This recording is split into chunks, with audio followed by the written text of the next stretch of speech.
মধ্যপ্রাচ্যে উত্তেজনার পারদ দিন দিন চড়ছে। আমেরিকা, ইসরায়েল এবং ইরানকে ঘিরে চলমান সংঘাত এখন এমন একটা পর্যায়ে পৌঁছেছে যেখানে আঞ্চলিক স্থিতিশীলতা তো বটেই, বৈশ্বিক রাজনীতি এবং অর্থনীতিও গভীর অনিশ্চয়তার মুখে পড়েছে। গত 28শে ফেব্রুয়ারি শুরু হওয়া এই সংঘাত 25শে মার্চে এসে 26তম দিনে পদার্পণ করেছে। এই স্বল্প সময়ের মধ্যেই পরিস্থিতি এতটাই জটিল হয়ে উঠেছে যে আন্তর্জাতিক কূটনৈতিক মহলে একে মধ্যপ্রাচ্যের সাম্প্রতিক ইতিহাসের অন্যতম গুরুতর সংকট হিসেবে দেখা হচ্ছে। এই সংঘাতের সূচনা হয় আমেরিকা এবং ইসরায়েলের যৌথ সামরিক অভিযানের মাধ্যমে।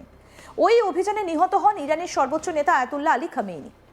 এই ঘটনাকে কেন্দ্র করে মুহূর্তের মধ্যে উত্তপ্ত হয়ে ওঠে গোটা অঞ্চল। ইরান এটাকে সরাসরি যুদ্ধ ঘোষণার সমতুল্য হিসেবে বিবেচনা করে এবং দ্রুত পাল্টা প্রতিক্রিয়া জানায়। এর জবাবে ইরান পশ্চিম এশিয়ার বিভিন্ন জায়গায় আমেরিকা এবং ইসরায়েলের সামরিক ঘাঁটি, কূটনৈতিক স্থাপনা এবং তাদের মিত্র বাহিনীকে লক্ষ্য করে ব্যাপক ড্রোন এবং ক্ষেপণাস্ত্র হামলা চালায়। একাধিক আঞ্চলিক রাজধানীও এই হামলার আওতায় পড়ে। ফলে সংঘাতটা সীমাবদ্ধ কোনো দ্বিপাক্ষিক উত্তেজনা না থেকে দ্রুত বহুমাত্রিক আঞ্চলিক সংঘাতে রূপ নেয়।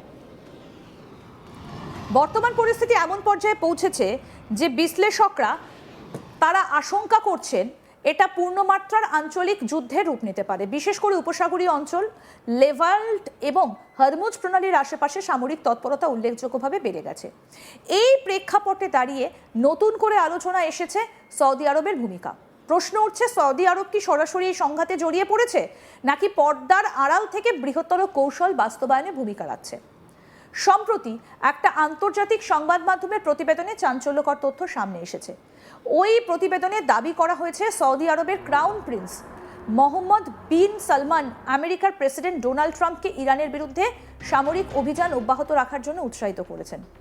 প্রতিবেদন অনুযায়ী গত এক সপ্তাহে একাধিকবার ট্রাম্পের সঙ্গে সরাসরি যোগাযোগ করেছেন প্রিন্স মোহাম্মদ।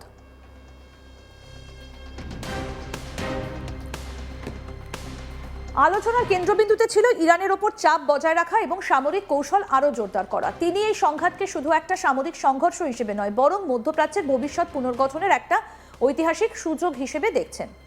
আলোচনার সঙ্গে সংশ্লিষ্ট ব্যক্তিদের বরাত দিয়ে প্রতিবেদনে আরও বলা হয়েছে, প্রিন্স মোহাম্মদ মনে করেন বর্তমান ইরানি শাসন ব্যবস্থা দীর্ঘমেয়াদে উপসাগরীয় অঞ্চলের জন্য বড় ধরনের হুমকি। এই হুমকি মোকাবিলার জন্য তিনি শাসন ব্যবস্থার পরিবর্তনকে অপরিহার্য বলে মনে করেন। অন্যদিকে ইসরায়েলের প্রধানমন্ত্রী বেঞ্জামিন নেতানিয়াহুও দীর্ঘদিন ধরে ইরানকে তাদের জাতীয় নিরাপত্তার জন্য প্রধান হুমকি হিসেবে বিবেচনা করে আসছেন। ইসরায়েলের নিরাপত্তা নীতির একটা বড় অংশই ইরানের সামরিক এবং পারমাণবিক সক্ষমতাকে ঠেকিয়ে রাখা। তবে বিশেষজ্ঞদের বিশ্লেষণে সৌদি আরব এবং ইসরায়েলের দৃষ্টিভঙ্গির মধ্যে সূক্ষ্ম একটা পার্থক্য রয়েছে। তারা মনে করেন ইসরায়েল ইরানকে একটা দুর্বল বা ব্যর্থ রাষ্ট্রে পরিণত হতে দেখলে সেটাকে কৌশলগত সাফল্য হিসেবে বিবেচনা করবে, কারণ অভ্যন্তরীণ অস্থিরতায় জর্জরিত একটা দেশ ইরান তখন ইসরায়েলের জন্য কার্যকর হুমকি হয়ে উঠতে পারবে না। কিন্তু সৌদি আরবের জন্য বিষয়টা এতটা সরল নয়। তাদের দৃষ্টিতে ইরান যদি হঠাৎ করে ব্যর্থ রাষ্ট্রে পরিণত হয় তাহলে তাৎক্ষণিকভাবে গোটা উপসাগরীয় অঞ্চলে নিরাপত্তা সংকট তৈরি হতে পারে। সীমান্ত অস্থিতিশীলতা, সশস্ত্র গোষ্ঠীর উত্থান এবং শরণার্থী সংকট, এইসব ঝুঁকি সৌদি আরবের জন্য বড় উদ্বেগের কারণ। এই দ্বৈত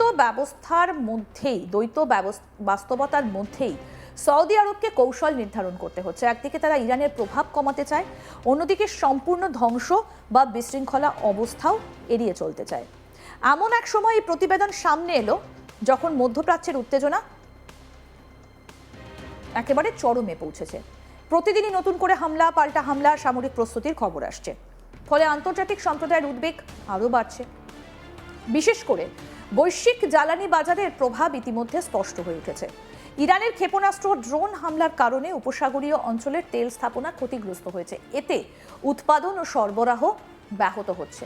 হরমুজ প্রণালী, যা বিশ্বের অন্যতম গুরুত্বপূর্ণ তেল পরিবহন রুট, সেটাও ঝুঁকির মুখে পড়েছে। এই প্রণালীর মাধ্যমে প্রতিদিন বিপুল পরিমাণ তেল বিশ্ববাজারে পৌঁছয়। সেখানে যদি দীর্ঘমেয়াদী অস্থিরতা তৈরি হয় তাহলে তেলের দাম ব্যাপকভাবে বৃদ্ধি পেতে পারে, যার প্রভাব পড়বে বৈশ্বিক অর্থনীতিতে। এদিকে সৌদি আরবের সরকার আনুষ্ঠানিকভাবে অভিযোগ অস্বীকার করেছে যে তারা যুদ্ধ চালিয়ে যাবার পক্ষে অবস্থান নিয়েছে। সরকারি বিবৃতিতে বলা হয়েছে সৌদি আরব সবসময় শান্তিপূর্ণ সমাধানের পক্ষে। বিবৃতিতে আরও উল্লেখ করা হয়, সংঘাত শুরুর আগেও তারা কূটনৈতিক সমাধানের ওপর জোর দিয়েছিল।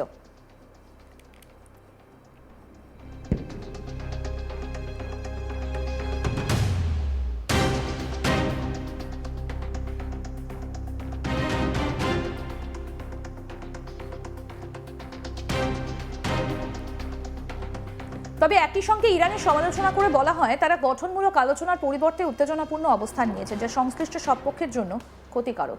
বিশ্লেষকরা মনে করছেন সৌদি আরবের এই দ্বৈত অবস্থান আসলে একটা কৌশলগত ভারসাম্য রক্ষার প্রচেষ্টা। একদিকে তারা আমেরিকার সঙ্গে সম্পর্ক বজায় রাখতে চায়, অন্যদিকে সরাসরি যুদ্ধে জড়িয়ে পড়ার ঝুঁকি এড়াতে চায়। চলমান সংঘাতের কারণে সৌদি আরবের নিজস্ব অর্থনীতি এবং নিরাপত্তাও চাপে পড়েছে। তেল অবকাঠামোর উপর হামলা এবং আঞ্চলিক অস্থিরতার কারণে বিনিয়োগ এবং বাণিজ্য ক্ষতিগ্রস্ত হচ্ছে। একই সঙ্গে অভ্যন্তরীণ নিরাপত্তা জোরদার করতে অতিরিক্ত ব্যয় করতে হচ্ছে। অন্যদিকে আমেরিকার অবস্থান কিছুটা ভিন্ন। প্রেসিডেন্ট ডোনাল্ড ট্রাম্প সংঘাতের অবসান নিয়ে তুলনামূলকভাবে ইতিবাচক ইঙ্গিত দিয়েছেন।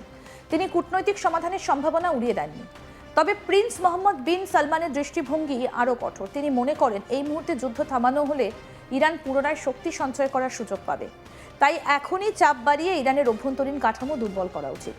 বিশেষ করে তিনি ইরানের জ্বালানি অবকাঠামোকে লক্ষ্য করে হামলা চালানোর পক্ষে মত দিয়েছেন বলে প্রতিবেদনে উল্লেখ করা হয়েছে। আর তার মতে এতে তেহরান সরকারের অর্থনৈতিক ভিত্তি দুর্বল হবে এবং রাজনৈতিক চাপ বৃদ্ধি পাবে।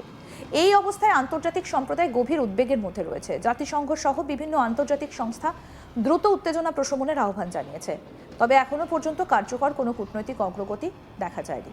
বিশেষজ্ঞরা সতর্ক করে বলছেন, যদি এই সংঘাত দ্রুত নিয়ন্ত্রণে আনা না যায় তাহলে এটা দীর্ঘস্থায়ী যুদ্ধে রূপ নিতে পারে। সেক্ষেত্রে শুধু মধ্যপ্রাচ্য নয়, গোটা বিশ্বই এর প্রভাব থেকে মুক্ত থাকবে না। সব মিলিয়ে বলা যায় আমেরিকা, ইসরায়েল এবং ইরানকে ঘিরে চলমান এই সংঘাত এখন এক জটিল ভূরাজনৈতিক সমীকরণে পরিণত হয়েছে। এর সঙ্গে যুক্ত হয়েছে সৌদি আরবের সম্ভাব্য ভূমিকা, যা পরিস্থিতিকে আরও রহস্যময়, আরও স্পর্শকাতর করে তুলেছে। আগামী দিনগুলোতে এই সংকট কোন দিকে মোড় নেয় সেটাই এখন দেখার বিষয়।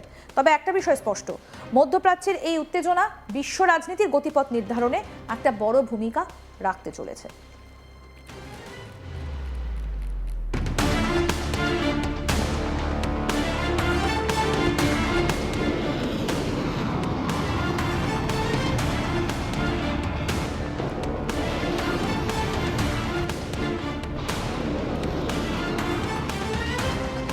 এদিকে সৌদি আরবের সরকার আনুষ্ঠানিকভাবে অভিযোগ অস্বীকার করে বলছে যে তারা যুদ্ধ চালিয়ে যাবার পক্ষে অবস্থান নিয়েছে। সরকারি বিবৃতিতে বলা হয়েছে সৌদি আরব সবসময় শান্তিপূর্ণ সমাধানের পক্ষে।